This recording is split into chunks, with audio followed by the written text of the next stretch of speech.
Bonjour mes chers élèves et soyez les bienvenus à notre chaîne éducative Qanat Zahra At-Ta'limia. Vous êtes prêts?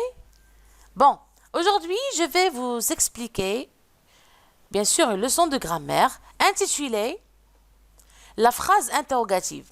Bien sûr on a déjà expliqué cette leçon dans les types de phrases, d'accord? Lorsqu'on a dit qu'il y a 4 types de phrases, à savoir la phrase déclarative, la phrase interrogative, la phrase impérative et la phrase exclamative. Vous pouvez voir cette vidéo, d'accord? Mais maintenant, ou bien aujourd'hui, je vais consacrer seulement cette vidéo pour la phrase interrogative, d'accord? D'abord, à quoi sert la phrase interrogative? Ou bien quel est le rôle de la phrase interrogative? Par quoi il commence et par quoi il se termine? Et quels sont les types de la phrase interrogative? Donc, ce sont des questions auxquelles on doit bien sûr répondre. Et pour répondre, suivez avec moi. Bon, la phrase interrogative, comme vous le savez, c'est une phrase qui sert à poser une question. D'accord? On utilise la phrase interrogative, pourquoi? Pour poser une question. Donc, cette question peut être soit une question totale ou bien une question partielle. Ou bien d'une autre manière, la phrase interrogative se subdivise en deux. Il y a ce qu'on appelle la phrase interrogative totale et la phrase interrogative partielle. C'est clair? Maintenant, on va essayer de différencier entre les deux types. Ou bien de répondre à la question suivante. Quelle est la différence entre la phrase interrogative totale et la phrase interrogative partielle? Bon, la phrase interrogative totale, ici, l'interrogation porte sur toute la phrase et on répond par oui ou non. Voici un exemple. Vous lui envoyez la lettre par la poste? Bien sûr, la réponse ici, ça sera soit oui ou bien non. Je répète un autre exemple. Avez-vous fait le devoir? Oui, maîtresse. Ou bien non, maîtresse. C'est clair? Donc, c'est ce qu'on appelle l'interrogation totale. Passons maintenant à l'interrogation partielle. L'interrogation partielle ne porte que sur une partie de la phrase. Et on ne répond pas par oui ou non.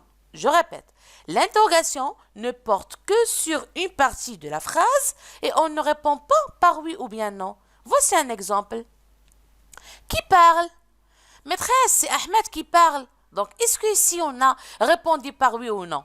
Non, bien sûr, on a répondu par une autre phrase qui nous donne une information sur celui qui parle.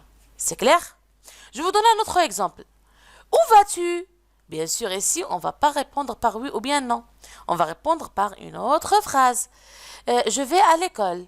Je vais au marché. Donc, je donne des informations. D'accord? Je réponds à la question où. Je donne le lieu.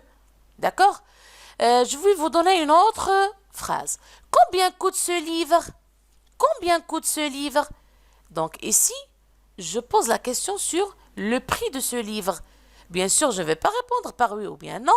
Je vais répondre par la phrase suivante. Par exemple, ce livre coûte 10 dirhams, 15 dirhams. On ne sait pas. Bien sûr, mes chers élèves, si vous n'avez pas compris quelque chose, n'hésitez pas de m'envoyer des messages. Soyez sûrs et certains que je vais répondre. Bon, en ce qui concerne la phrase interrogative, d'accord, et surtout l'interrogation, lorsqu'on parle de la phrase interrogative totale, ici on parle de 3 types, d'accord? On parle de quoi? De 3 types, à savoir l'interrogation par intonation, l'interrogation par est-ce que et l'interrogation par inversion de sujet. On commence par l'interrogation par intonation. Donc, l'interrogation par intonation, ici, on laisse la phrase comme elle est. On laisse la phrase déclarative comme elle est. Qu'est-ce qu'on change? On change la voix à l'oral, on pose des questions, mais à l'écrit, on remplace le point par un point d'interrogation. C'est ce qu'on a fait ici. Normalement, on a ici « tu es là ». C'est une phrase déclarative. Mais si je veux transformer cette phrase déclarative en phrase interrogative, je vais dire « tu es là ». Donc, qu'est-ce que j'ai fait ici? J'ai seulement changé ma voix à l'oral et j'ai remplacé le point de la phrase déclarative par le point d'interrogation. C'est clair? Passons maintenant à l'interrogation par est-ce que.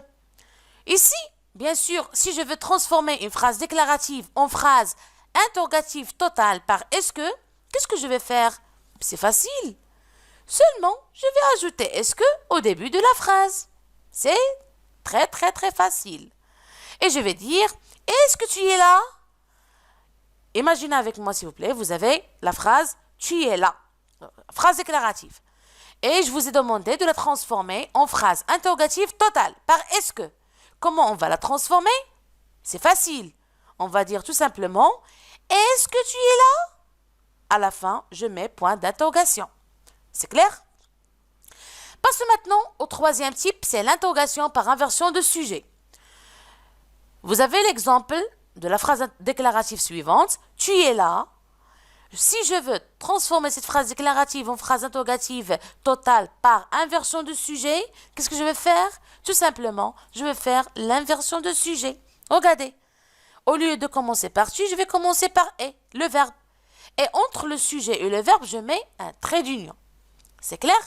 Mes chers élèves, j'ai déjà répété ça plusieurs fois. Si vous n'avez pas compris quelque chose, envoyez-moi des messages et soyez sûrs et certains que je vais répondre pour vous aider à bien saisir cette leçon-là. Passons maintenant à la phrase interrogative partielle. Lorsqu'on dit phrase interrogative partielle, on parle de la phrase qui nécessite une réponse adéquate. D'accord? Une réponse, par exemple, qui a une relation avec combien? Le prix. Une réponse qui a une relation avec le temps. Quand? Une réponse qui a une relation avec le lieu. Où? Une réponse qui a une relation avec comment? L'état de la personne ou bien l'état d'une chose et ainsi de suite. D'accord? Une réponse qui a une relation avec qui? Ça veut dire le sujet qui a fait cette action-là. Une réponse qui est en relation avec le complément d'objet direct. Que? Par exemple, que fais-tu?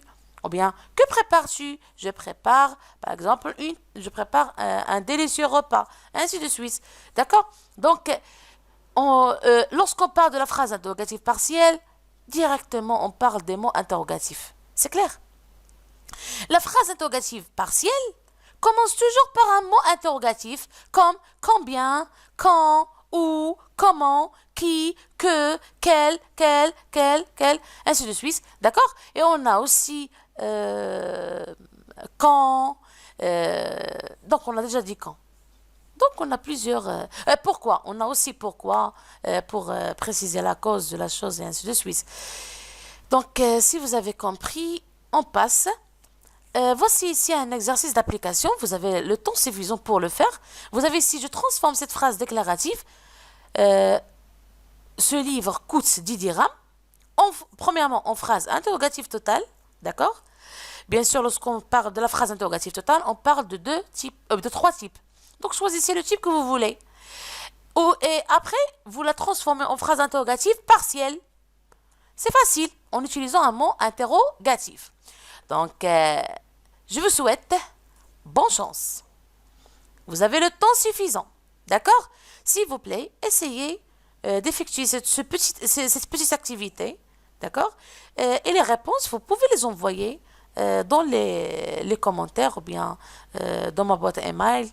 Ou bien vous pouvez les envoyer vers ma boîte email et ainsi de suite. Et je vais répondre et je vais corriger bien sûr. Merci mes chers élèves pour votre attention et n'oubliez pas de vous abonner à notre chaîne YouTube éducative. Pourquoi? Pour que vous puissiez tout simplement regarder les nouvelles vidéos. À tout à l'heure.